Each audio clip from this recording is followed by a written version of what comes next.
Okay, at the, boy, seems, oh, okay. All right. Um, at the end of class this morning, we started talking about some connections between some of the basic topics in physical science that we've discussed this year. And we started with motion and heat, and it was pretty obvious to think of ways that motion creates heat and the way that heat can be used to create motion. So there's a direct connection between those two. And as we've seen through the atomic theory, it's a really fundamental connection because, in fact, heat is really a form of internal motion. So motion and heat have this intimate connection. And then we, on the horizontal axis here, I have chemistry on one side and electricity on the other. Well, when you see those two things, the first thing that I would think would come to mind for you is the battery, right? I mean, that's the most obvious. That was the first major connection discovered between chemistry and electricity way back in 1800 by Volta, right? He showed that just with chemical reactions, you can produce an electric current with a battery. And then it wasn't long before chemists figured out that they could use electricity to drive chemical reactions. For instance, the decomposition of water in electrolysis, right? Where you have H2O, water, breaking apart and giving you hydrogen gas at one electrode and oxygen gas at the other electrode. Okay, so in electrolysis, you're starting with the electricity and creating a chemical reaction. Now, what other arrows should we draw in here? Let's, well, any ideas? Evan? Do motion to electricity and electricity to motion. Yeah, it goes both ways, right? Give me an example of each. Well, you could have a loop of wire in a magnetic field, and then you just turn it, and that'll generate a current.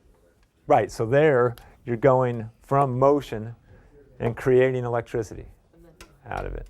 if you put electricity back in the loop and it's in the magnetic field, then the loop will turn. Yeah, exactly. So what Evan just described was an electric motor on the one hand, where you have electricity and you actually turn it into motion. You can by feeding electricity through a loop, you can get it to turn through a magnetic field. Okay, so you're starting with the electricity and going to the motion. Or an electric generator goes the other way. Starts with the motion and creates the electricity. Okay, so what else? What else do you see? What other connections do you see up here? Neve? Electricity to heat and heat to electricity. Okay, you said electricity to heat. What would be the connection there?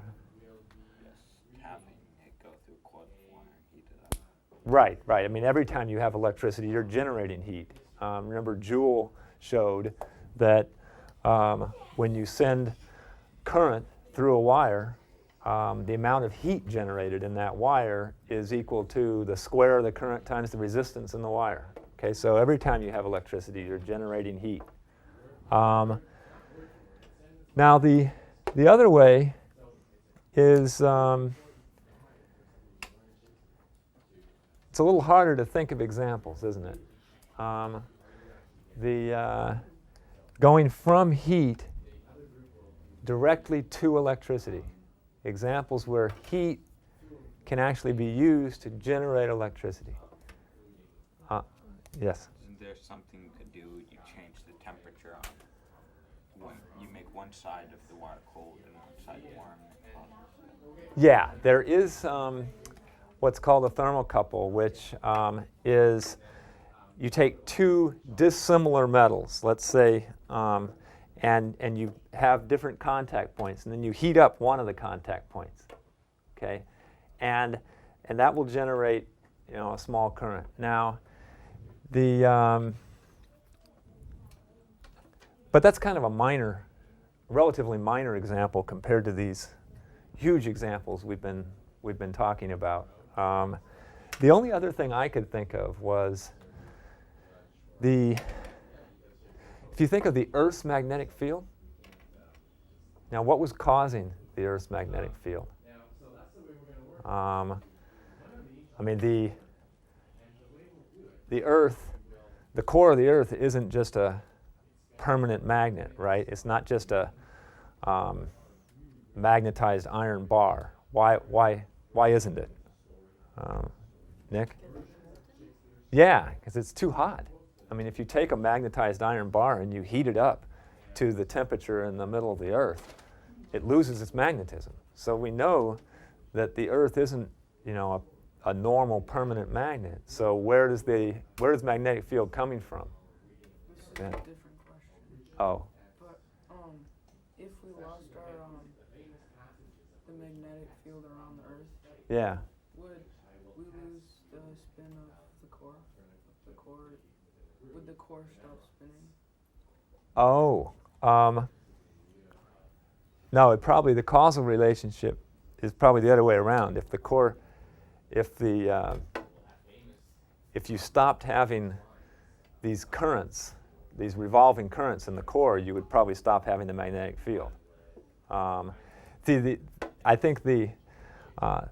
Today's theory of what's going on in the interior of the Earth is that this molten iron in there is there are currents, electric currents, revolving around in this molten iron for some reason. I don't think it's fully understood. Now, I know I don't understand it.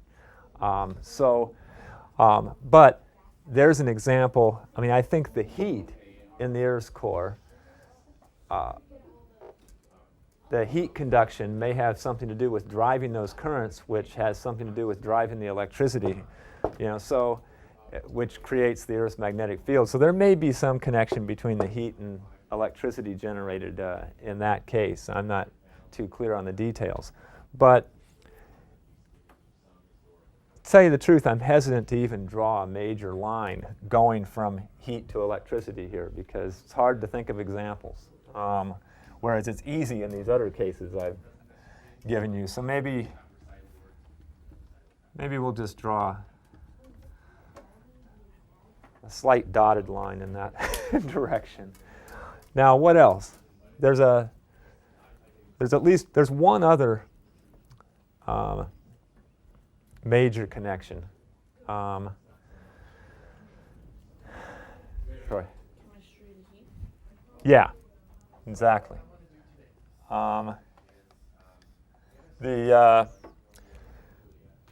Some chemical reactions obviously create a lot of heat. Nick? Fire? What? Like Greek fire? Yeah, right. Well, Greek fire would be a good example. There's an example where you have a liquid at normal room temperature, and you throw it onto another liquid that's at normal temperature, and the combination of the two bursts into flame. You can do the same thing.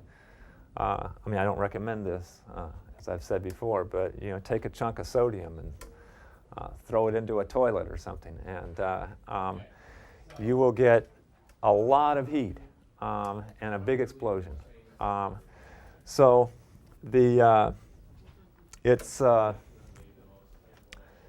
a lot of chemical reactions create heat. Now, it does work the other way. Oh, you were just going to say that.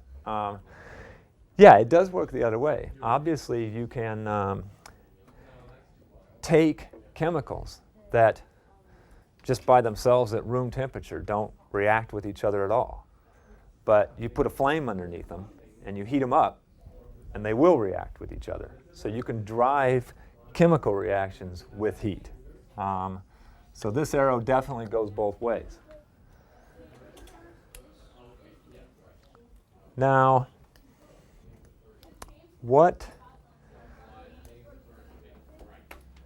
now there's something conspicuously missing here, isn't there? Motion and chemistry. Can you think of anything there? Dan. Well, when you heat up water, you get steams, and we've shown that steam can do motion. Could you technically say that the chemical reaction of the steam has something to do with motion? Well, it has something to do with it. But look, I mean, here's what you're doing. In a way, you're cheating. I mean, this is the exact same thing that I did when I first asked myself this question. I could think of lots of cases where I could go from chemistry to heat and then heat to motion, or from chemistry to electricity and then electricity to motion. I mean, you can think of lots of those cases. But can you think of a direct connection? I couldn't. Okay, I don't think there is one. So, but we've got lots of connections here. Now, if you think about this in terms of atoms now, where do atoms come in to helping you understand these connections? Evan? Well, electricity to heat. Electricity in motion. Because of the atomic theory can explain because of the idea that heat is just the internal motion of atoms. Oh, the heat to motion. Yeah, definitely. I actually mentioned that one earlier, that certainly atoms cast an enormous amount of insight into this relationship between heat and motion. That actually provided a lot of the evidence for the atomic theory. Troy? For chemistry to heat, like the atoms interacting with chemistry has to make them move a little bit if they're going to interact with each other. That'll create some Oh, actually, there's more to that than I haven't actually told you enough for you to see what this connection is. Actually, the atomic theory would end up explaining the connection between chemistry and heat. But chemistry had to get further, and the atomic theory had to get further than I've shown you so far in order to get that explanation. It actually involves the structure of the atoms, which we haven't gotten to yet. But one thing that we definitely, that we've already seen, oh yeah, Evan. chemistry to electricity and electricity to Yeah, that's what I was going to say, is the chemistry to electricity connection, we've already seen some of that because of Faraday's laws on electrolysis, right? It made a direct connection between chemistry and electricity, and he understood that law in terms of atoms. I mean, what he related was that there was a direct connection between the amount of electricity that would be generated by a certain chemical reaction and the number of atoms involved. So he definitely understood. Faraday showed how to understand that connection in terms of atoms. Those are really the main two, I think, at this point that the atomic theory has really allowed scientists to understand, is the connection between electricity and chemistry and the connection between motion and heat. Okay. That's just by way of overview and tying together a lot of the things that we've learned this year.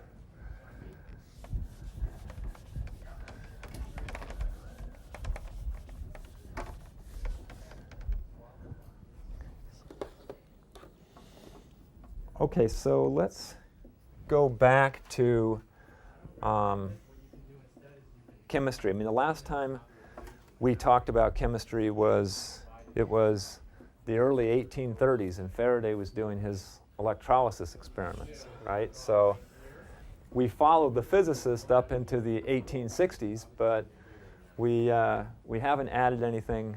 I haven't told you anything about what the chemists were doing from the 1830s to the 1860s, and they were pretty busy. So let's do that now.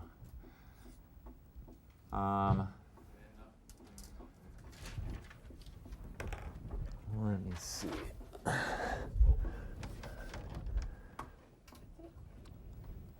What should I call this?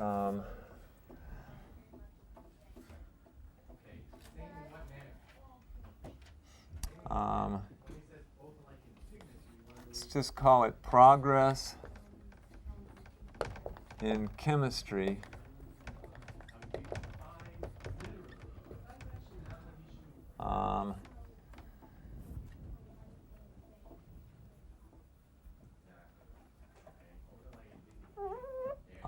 let me see.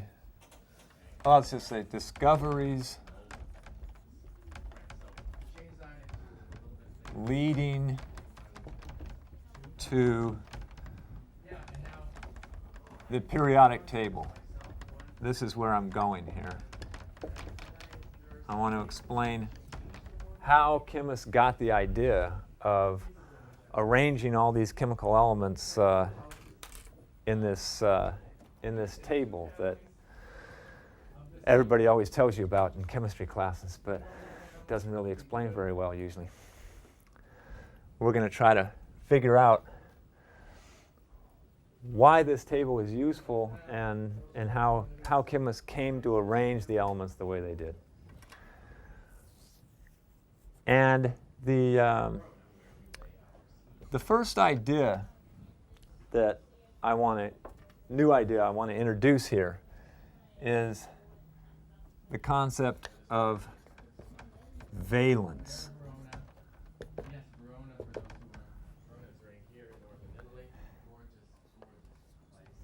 And has anybody ever heard of valence before? Troy? It's like how many atoms can like be connected to other types of atoms or molecules?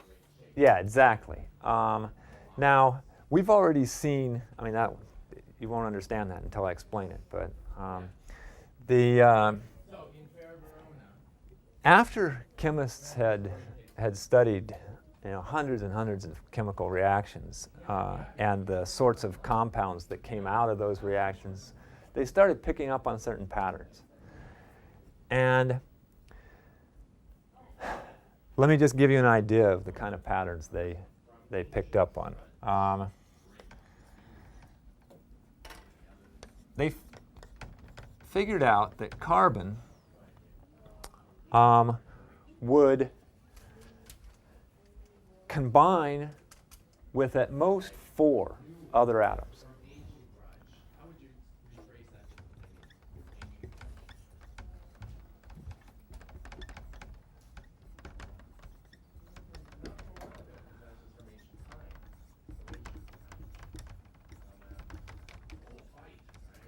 Okay, so never more than that. There were lots of examples where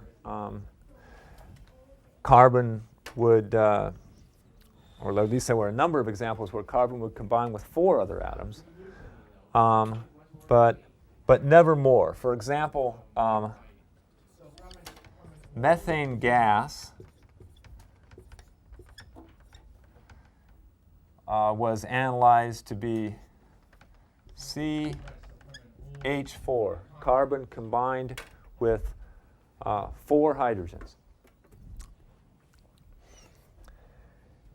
And then chemists figured out that they could actually take methane gas and combine it in certain ways with chlorine gas and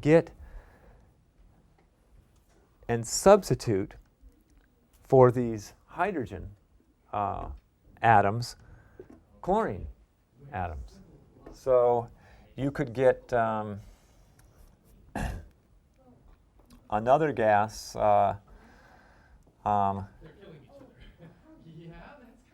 say,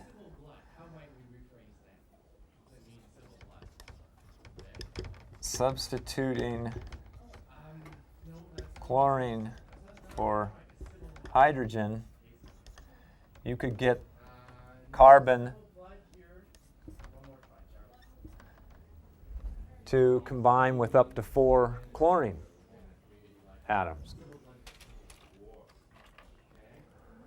And you could actually make intermediate compounds too, where, for instance, they had a carbon, 2 hydrogens, and 2 chlorines. Okay, but always 4. It always added up to 4.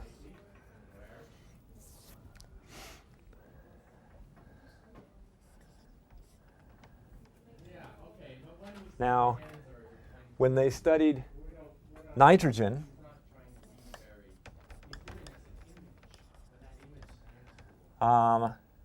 they found that it combines with, at most, 3 other atoms. For instance, ammonia gas is 1 nitrogen and 3 hydrogens.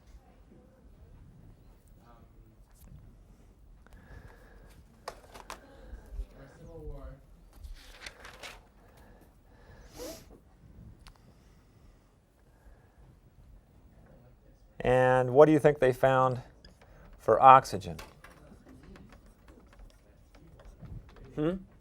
2. Right. I mean, how many hydrogens does oxygen combine with? 2, right? That's water. And sure enough, there were no known compounds with oxygen combining with more than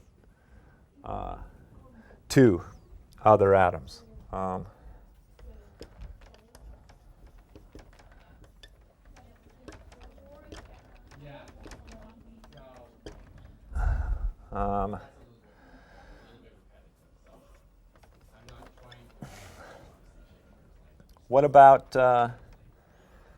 What about hydrogen?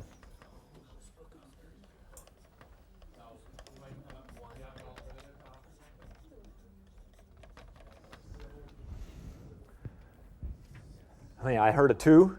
Okay, we got, how many votes we got for 2? Just the 1. You're all alone. 1. Wait, yep, that's it. Combines only with 1.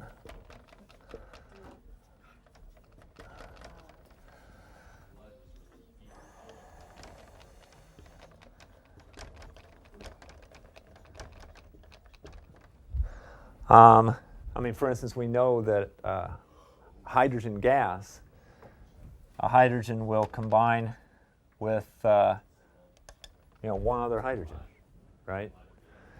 Or another good example is there's a strong acid. I think I told you about one of the early acids they discovered. Yeah, hydrochloric acid, which is just hydrogen combining with 1 chlorine.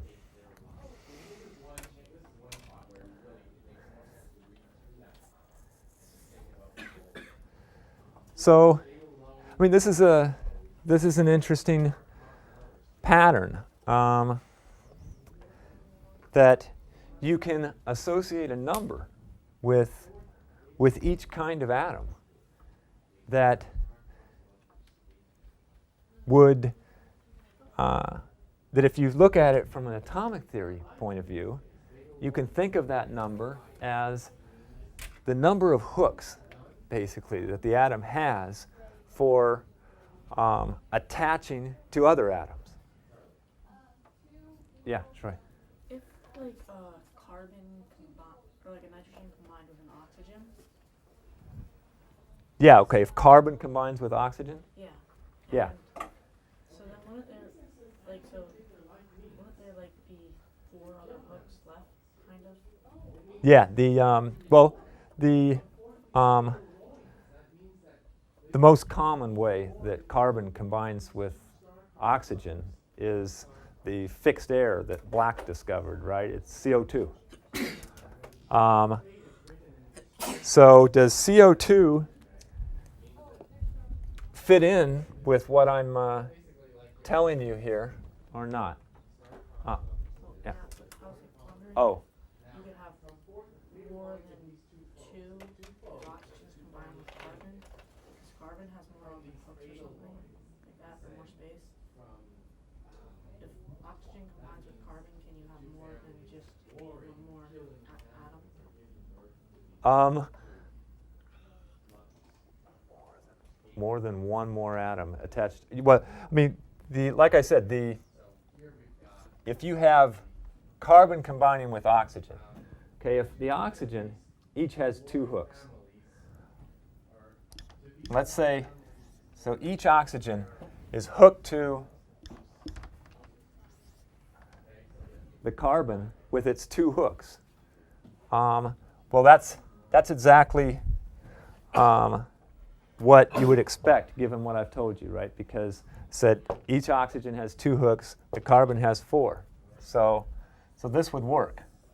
And that's the CO2, the carbon dioxide.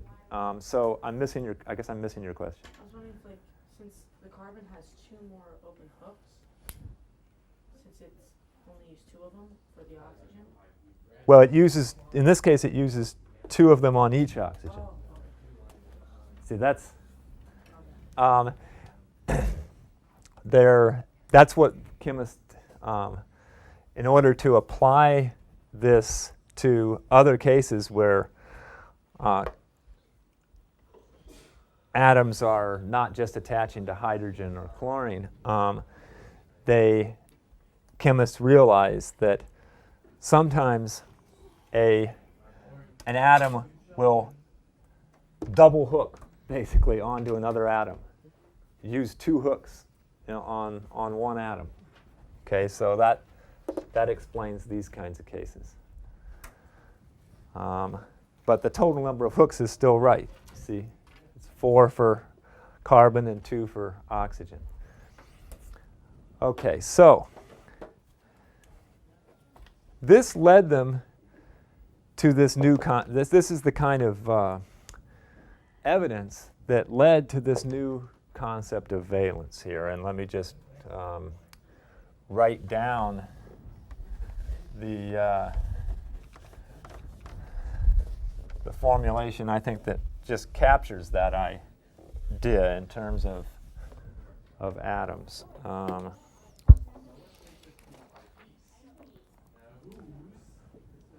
Okay, so we can think of valence as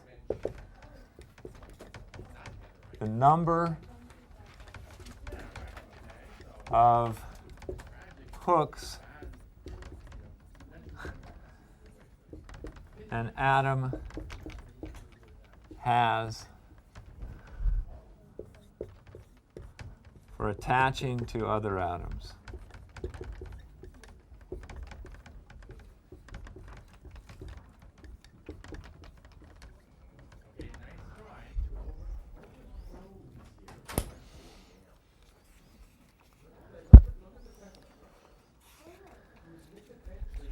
Now,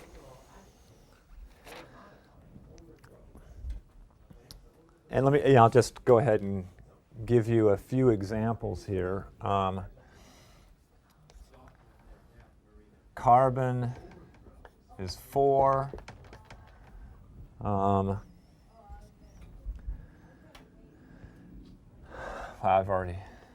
This is review is 3. Oxygen is 2.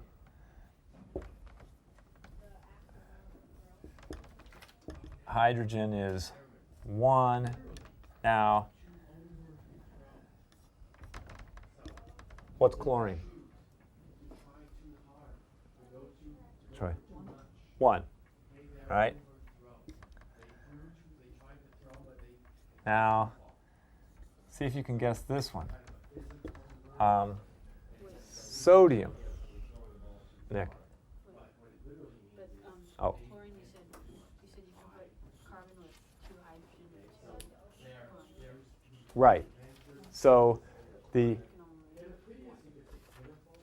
chlorine only has one hook, but carbon has 4.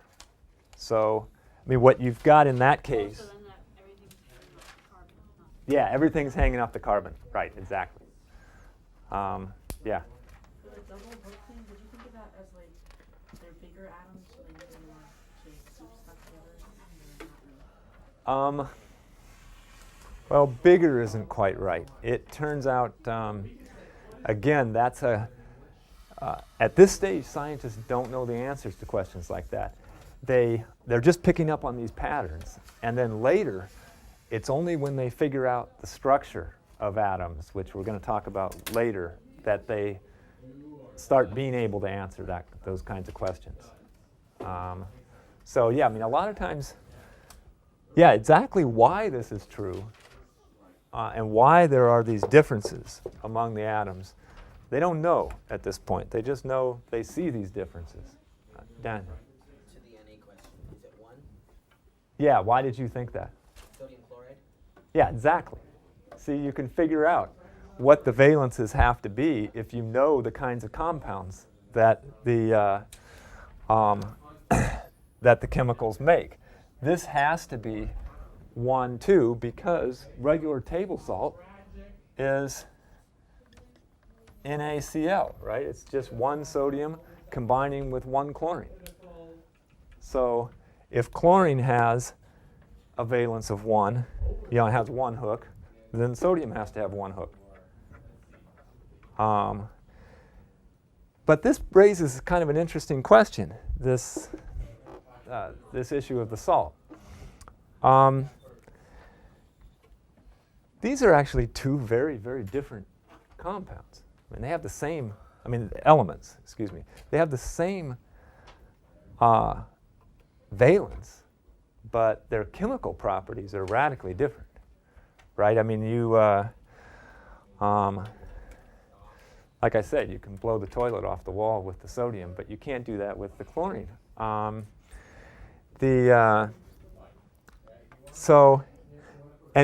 what happens when you, let's say you do an electrolysis experiment with salt water. So you have a positive electrode and a negative electrode stuck in salt water. Where will the chlorine end up and where will the sodium end up? wouldn't there also be hydrogen? Well, there would be water in there too, but actually the salt would actually break apart before the water would, because the salt breaks apart really easy. When it breaks apart, okay, it becomes, actually we introduced the term for this. It breaks into electrically charged atoms that we called ions, right? And do you remember which one of these guys was positive and which one was negative? I know that hydrogen is positive in H2. Oh yeah, hydrogen, that's going to give you the clue, actually. Hydrogen, so what happens with with hydrogen chlorine? Hydrogen's positive and chlorine's negative, so sodium has to be positive and chlorine. Right, right. So that's exactly right. When you dissolve salt in water, you end up with sodiums that are running around free and positive, and chlorines that are running around free and negative. And this difference in their electrical properties, the fact that sodium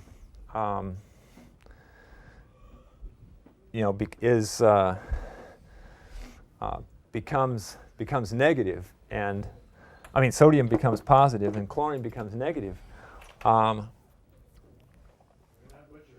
leads to real differences in their chemical properties. Yes? Can you do electrolysis on compounds that have more than 3 elements? 3 or more elements? Yeah, you can. The why do you ask? Wait, because there was, say, you said CH2, Cl2. Would it just, would it be more positive than negative or something? Yeah, I mean, if you're using, often what will happen if you're using, say, some fairly big molecule in an electrolysis reaction, when it breaks into an ion, maybe the only thing that happens will be one hydrogen comes off and becomes positive, and the rest of the molecule is left behind, and that becomes negative. Okay, so even though these both have identical valences, obviously they're not identical. One of them becomes positive and the other one becomes negative. So to this concept of valence, chemists added another idea, that they characterized these elements as electropositive or electronegative. Okay, so let's throw Is this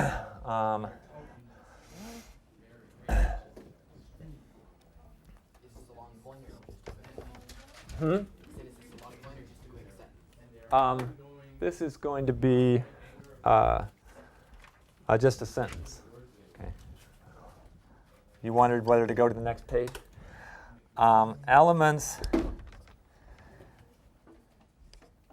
can be, say, characterized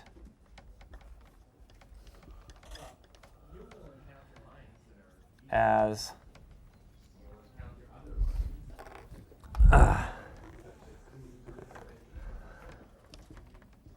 electropositive or electronegative.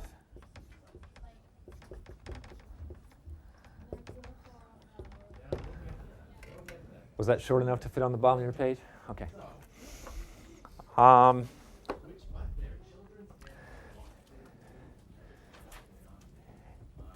Now, at this point, once chemists had both the idea of valence and this idea of electropositive chemicals versus electronegative chemicals, then they had the idea, well, let's look at chemicals that have the same valence and are all electropositive or all electronegative. Okay? And see whether they really have the same properties. If they do, then it seems like we can understand a lot about chemicals if we just specify their valence and whether they're electropositive or electronegative. They found out that worked pretty well.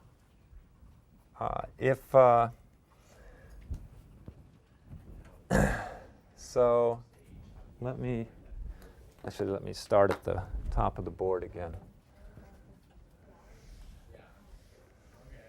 Oh, as examples, just make sure that under this point of electropositive and electronegative, you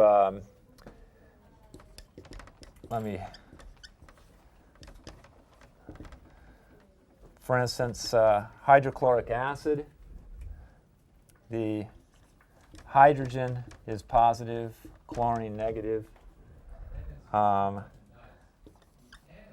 Table salt, the sodium is positive, the chlorine's negative.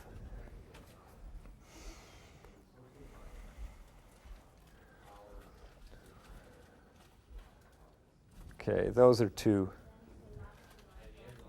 good examples. Now,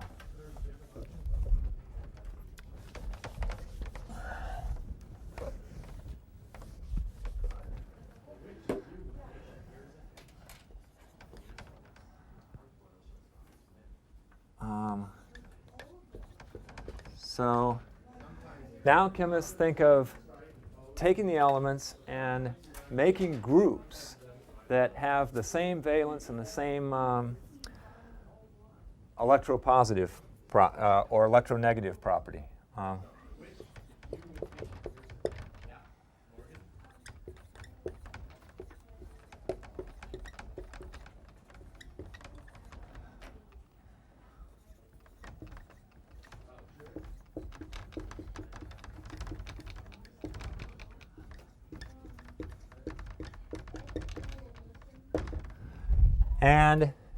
And they found such groups. For instance, if along with sodium, well, we've already seen the two electropositive chemicals that have valence 1 are hydrogen and sodium, right? That we've seen. But it turns out,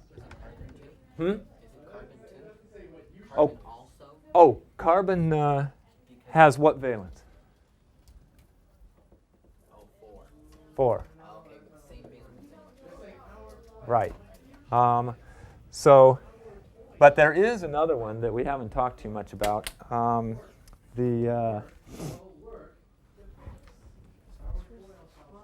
Phosphorus. No. But it is the word does start with P. It's potassium. Now, if you had an element called potassium, what symbol would you give it? K, obviously, yeah. Okay.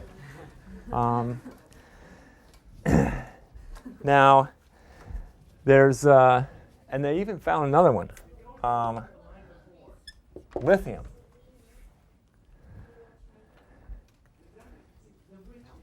And lo and behold, these really did have a lot in common. They had, sodium, potassium, lithium, they were all metals that had similar electrical conductivity. If you took chunks of them and threw them in the toilet, they would all blow the toilet off the wall. They were all explosively reactive with water.